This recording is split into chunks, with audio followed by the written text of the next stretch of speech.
Your daughter just got married. Hooray! Her name just changed from Mary Smith to Mary Franklin. But wait a minute, does that mean you have to go see the lawyer and spend money to change all your legal documents? Here with the answer is my law partner, whose name is still Mike Solomon. Thanks for joining us, Mike. The will, the trust, powers of attorney, living wills, they all have your daughter's former name listed on it. Do you now have to rush out and go to the lawyer and change all your legal documents? No, not really. Let's say you've named your daughter Mary Smith the executrix, or you've named her a beneficiary of your trust. Just because she's changed her name, it doesn't mean she's not legally the beneficiary. Just the same if she changes her address. You don't have to change your documents. It's still her. All right, so then we don't have to worry at all about a name change? Well, I didn't say that. What you should do is when you make a major change in your documents, that's the time to go ahead and make the change in name and address that may have happened. Why?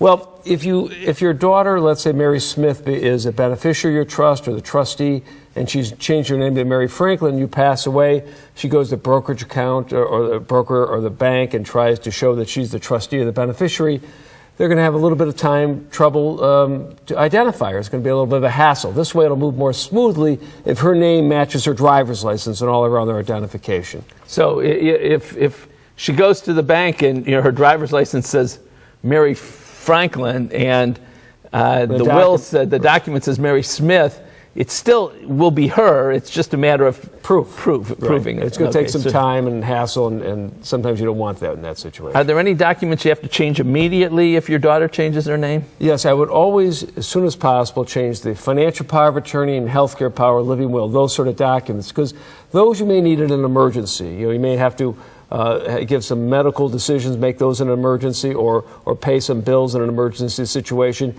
And if you have to prove that you're the person in that document, if you have to prove that Mary Smith is now Mary Franklin, it's going to slow things down and make it very difficult. So you want to change those as soon as you can. So the most important, most urgent, financial power of attorney, healthcare power of attorney, living will. That's right. Very good. For good information. Thanks, Mike. You're I know a lot of people don't know how to deal with that. When your daughter says, I do, you don't have to run out immediately to change her name in your will or your trust. But you do need to change the financial and health durable powers of attorney to avoid delays and hassles in the future.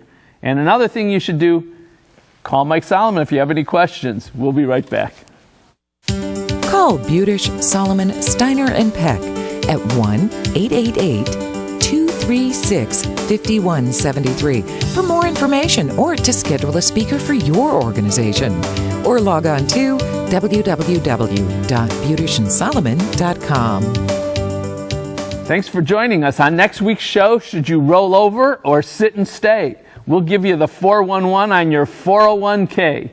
Then we'll pour, that's P-O-R-E, over the clues that your skin provides to determine whether you need a dermatology diagnosis.